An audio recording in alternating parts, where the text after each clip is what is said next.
This is really silly, but I thought it'd be kind of nice for me to mimic a third trimester belly for all you moms out there, because you got to remember what it feels like to have that in the front. And honestly, this is a little small for what I look like when my kids were in third trimester. Probably basketball would be more appropriate. All right, let's start with a squat. With this squat, I want you to get down low. So I really want to lengthen this glute muscle because everything's getting tighter at this point. So I want you to find something you can hold on to. I've got my squat rack here. If you can find a sturdy door with a good handle or maybe a pillar in your house, I want you to be able to lean back on it with your weight and not fall over. And I want you to squat back as far as you can. So my knees are really wide here. They're wider than my hips. My toes are pointed out slightly, and my knees are going to follow my toes. I'm going to lean back and squat down, and I'm opening up the pelvis. I'm working the inner and outer thighs in this one, and I'm working the glutes, but I'm supported because I'm holding on to this weight. I'm not feeling it in my back like I would with regular squats. But I'm still working those glute muscles. Let's do 2 more.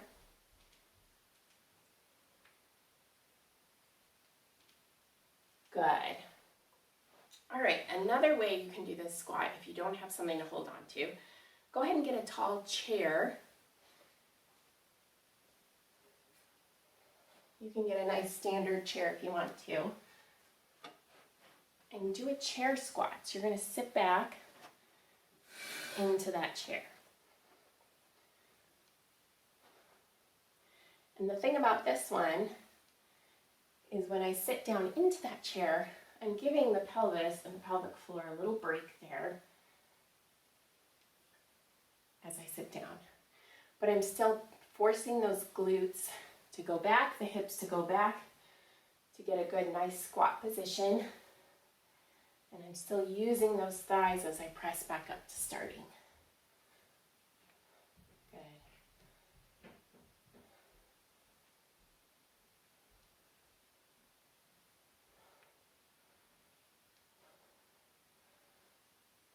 Good, one more. Good job. All right, go ahead and just chair to the side, grab your weights. You can go heavier with the weights on this one. I've just got some 10 pounds, but you could do 15 pounds. We're gonna do a farmer's carry. So this is a great chance to work on posture. So nice, tall, forward walking posture. My head and neck are nice and long and pointed up to the sky. My chest is pointed up. I'm gonna tilt my pelvis down just a little to get the glutes working. And I'm going to carry those weights at the side, and I'm just going to walk, holding those weights with the nice tall posture. Good. Think about lengthening from the core, but not flaring the ribs out. So my ribs are still down in front of my pelvis as much as they can be in pregnancy. Let's go back and forth several times. If you have a long hallway, you can go up and down your hallway once or twice. And that would be great. But just holding the weights with the weight of baby and walking is going to get that heart rate up and help you just focus on that great posture. Good, let's do one more back and forth. Good, and then stop there. We're going to do some curls from here, work the arms a little bit. You got to have strong arms to hold that baby and do all those necessary mom things once baby's born.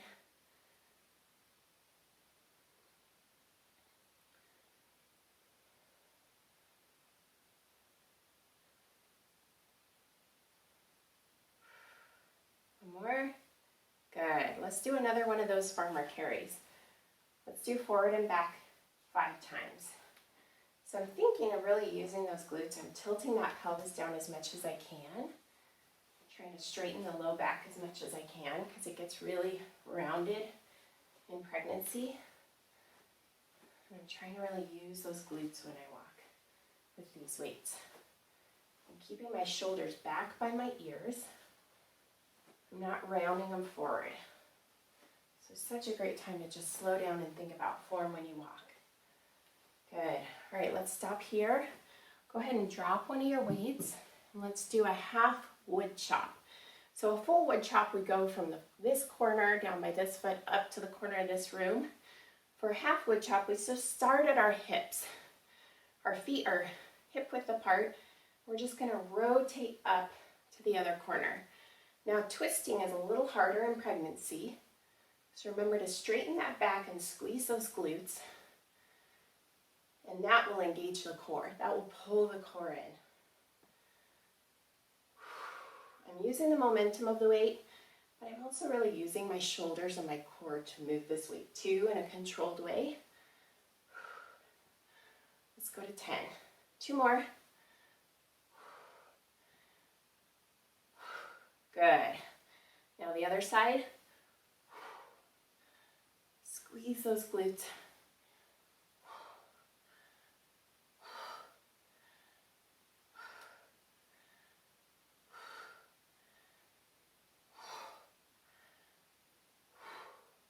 One. Beautiful. Good. All right, one last round of the farmer's carry, and then we'll move on to circuit number 2. Just tilt the tailbone down, squeeze the glutes, shoulders back by the ears, neck nice and long, shoulders aren't hunched up, they're down but back. Good, this is 3, let's go to 5. You could use, if I was doing this and I wasn't already really fatigued from carrying baby, I'd probably move to 15-pound weights at the sides just to get my heart rate up, really work the muscles. This is a shorter circuit to reserve your energy for the rest of the day. All right, good. Set those weights down. Grab your small step or move to your stair. We're going to do a little bit of step-ups. So I just have a small step here. You could use a chair or something larger or a coffee table, but this is going to be less pressure on the hips and the pelvis as baby gets bigger. I'm just going to feel a little bit better. Remember, you're going to press through the ball of that foot and load that glute as you step up. Let's do 10 per side. Keeping the knees nice and strong in this one.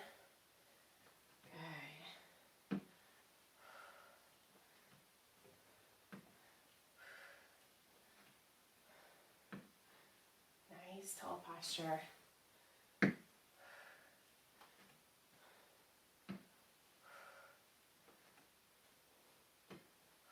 Good. All right, let's switch sides.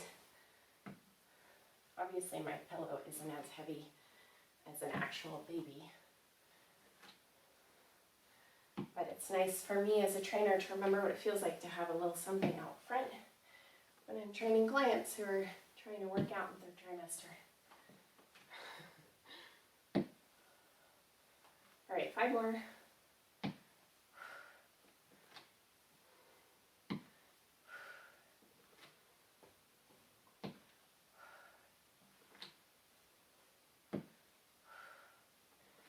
Good, last one. 10. Nice job. All right, so go ahead and grab your resistance band.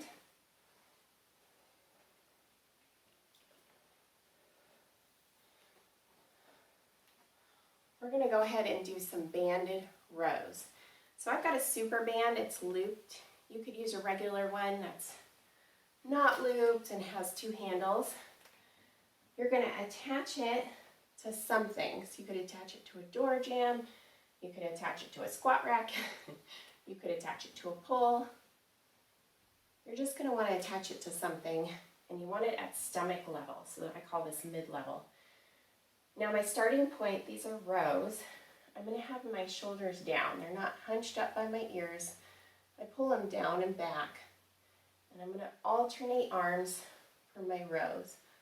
Pulling the elbow back as far as I can, straight back, not up and back so that shoulder goes up, just straight back as far as I can, using the mid-back muscles. Let's go to 12. So 7, 8, 9,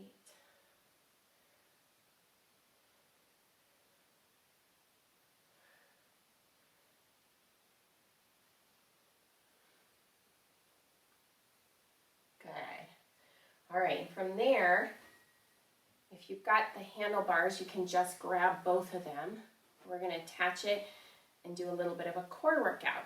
So I'm gonna move away from my base as far as I can to where I feel real tension on that band. I want a lot of tension. And I've planted my feet and I'm keeping my body square to the side of this base.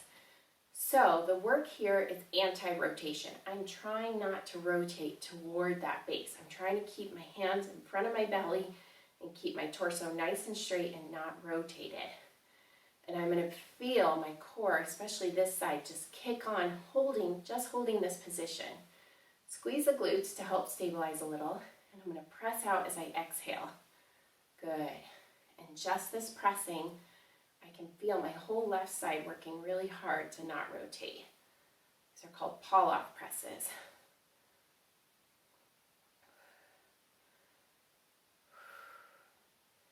Exhale as you press out. Let's go to 10, so we've got one more here. Good, go ahead and switch sides. So you can just turn around and do it the other direction. I'm gonna actually move to the other side.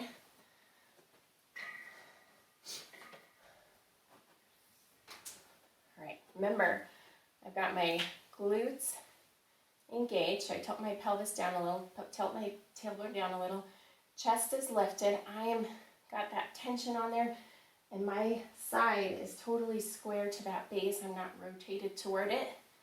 I'm going to press out for 10.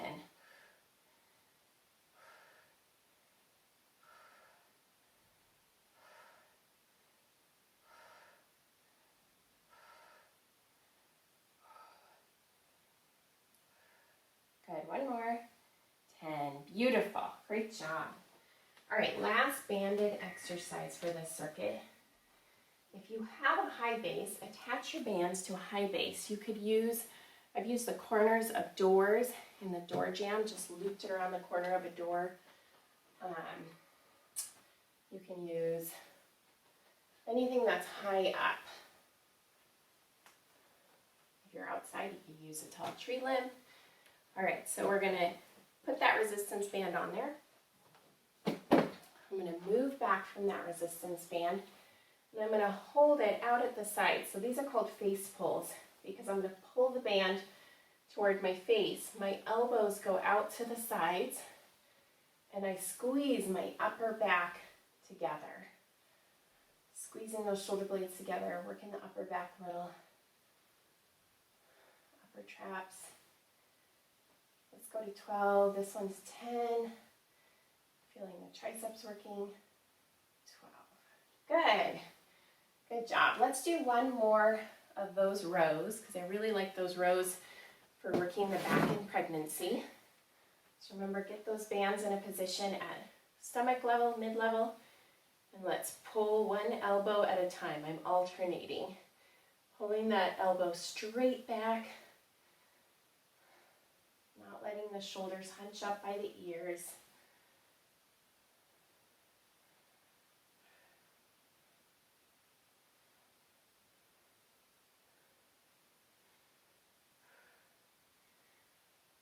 This is 10, so let's do 2 more per side.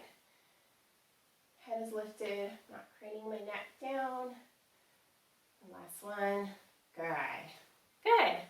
All right, last exercise for this circuit and this workout. Grab your weights again. We're gonna do a trap deadlift. So with all that weight in front, doing a regular deadlift with the weights in front is a little much because then you've got extra weight in front. And you're trying not to topple over. So we're going to hold the weights at the sides here, just like we did with our farmer's carry. With a deadlift, you want your hips to go back. So a squat, I'm sitting back, so my knees bend at the same time, kind of. My hips go a little bit more, and then my knees. With a deadlift, the hips really initiate first, and the upper body comes forward. And then you lower the weights down by the sides, come back up and squeeze the glutes, straighten the back. Good. Tilt those hips back. We're going to go to 10. Go down only as far as feels comfortable. If you feel this one in your low back, maybe just do some more of the chair squats instead. But I like this one because it's super practical for life. How many times do you have to like carry groceries, lift children, if you have children? And it teaches good form. It teaches you to use your glutes when you lift and not your knees and back. So remember, the last 3 I'm going to show you from the side. Tilt the hips back. Don't just bend over and round the back. Tilt the hips back. Really use those glutes. Exhale as you come up. Last one. Inhale down. Beautiful. Great job, mamas. You rocked this workout. You can do those circuits through 2 to 3 times if you want. You can just stick with 1 if this is enough for you. And I would recommend doing this a couple times a week just to keep the body nice and strong and prep for when baby's born and keeping you strong through 3rd trimester. Great job. Keep it up, mamas.